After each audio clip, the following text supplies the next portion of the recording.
desisyon niya, pag-discharge niya dito, ay punta siya sa kaibigan niya. Doon muna siya titira. And then yung isang patient, waiting siya for discharge. At ang sabi sa kanya ng private doctors niya ay lumipat siya ng hospital. So yun yung gagawin para sa kanya. Dahil po, bakit ito nilipat?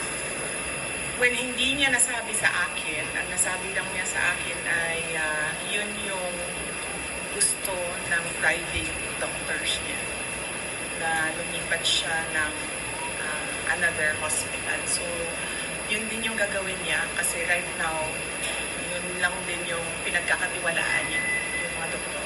Tonight po siya nilipat. Nag-aantay siya ng kanyang discharge and clearance. Yung contempt order kay Atty. Zaraica Lopez, kapag kung matatapos yung today, ano pong balitan? Na-extend po ba or hindi na nag-lapse na? Malamang siguro wala na yon kasi nag-aantay na lang yung lawyer dito sa taas ng clearance from all the offices concerned. So, likely baka considered as nag-lapse na yon. But ang gusto lang talaga ng lawyer is merong document na nagsasabi na cleared na siya. Ma'am, if we may get your reaction sa nabanggit po ni President Marcos. Ang sinabi niya, ma'am, kinonfirm niya po yung kumalat na text message na nakalagay na in the larger scheme of things, Sara is an unimportant, so please do not file impeachment complaints. What are your thoughts, ma'am? Illegal or he stopped in a way? Hindi naman ako mag-comment sa mga remarks ni President Marcos. But sorry, may nakalimutan ako na update sa taas.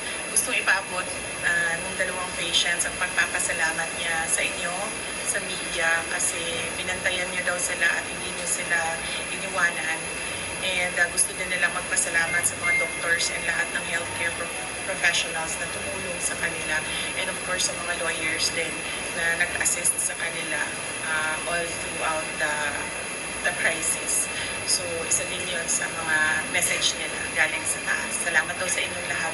At dahil daw may clearance na, pwede na rin daw, cleared na rin daw kayo from them na umalis or iwanan sila dito. Isa sa kanila lalabas sa pagdating? Sure. Ang isa, nakaalis na. Oo, nakaalis na yung isa. Ang isa na lang yung nag-aantay ng clearance. Possible din po lumabas today.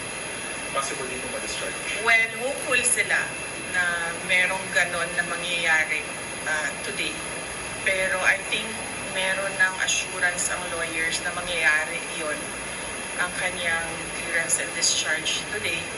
So, nagpapasalamat. Kaya nagpadala na rin siya ng pagpapasalamat dito sa media, sa inyong lahat, sa pagbabantay, pagtulong at pagprotekta sa kanya. Sorry, NBI investigation, December 11. Pupunta po kayo. I'll have to run my schedule day by day kasi nagbabago siya ngayon araw-araw dahil bigla na lang may nangyayari na mga bagay kaya hindi ko magawa yung schedule ko ng malayo pa. So, we do it day by day sa ngayon, yung schedule. So, hindi ko pa masagot kung pupunta ako sa December 11. Tsaka, ang isang consideration dyan ay sinusunod ko kung ano yung mga sinasabi ng lawyers sa ngayon. So, ano yung sasabihin or ano yung advice ng lawyers, yun yung gagawin ko. How about the Good Government Hearing Committee? Yes, oo. Nag-express kasi yung isang, dalawa, tatlo. Nag-express yung tatlong mga resource persons from the Office of the Vice President that they really feel safer and medyo kumakalma sila kung nandiyan ako. Ang worry ko lang is right now, wala na kasi kaming Chief of Staff. Affected din yung Assistant Chief of Staff ng office. So ako na lang talaga yung naiwan sa opisina to do everything. And meron ding mga year-end activities ng office. Meron din kami mga Thanksgiving activities. Meron kaming budget utilization review dahil merong mga budget na kapag hindi nagamit, nag-lapse yan by December 31. As well as yung planning for January 1 kasi bago na yung budget by January 1. And nakikita nyo, December na bukas, so we have just 1 month to do all those things. So, yun lang naman yung problem ko. Ngayon ko lang din po kayo ng comment regarding po sa sinabi po ni Congressman Jay Kong Hoon po na kung hindi lang daw po kayo maagang nag-ambisyon na magpresidente, tahimik daw po ang lahat.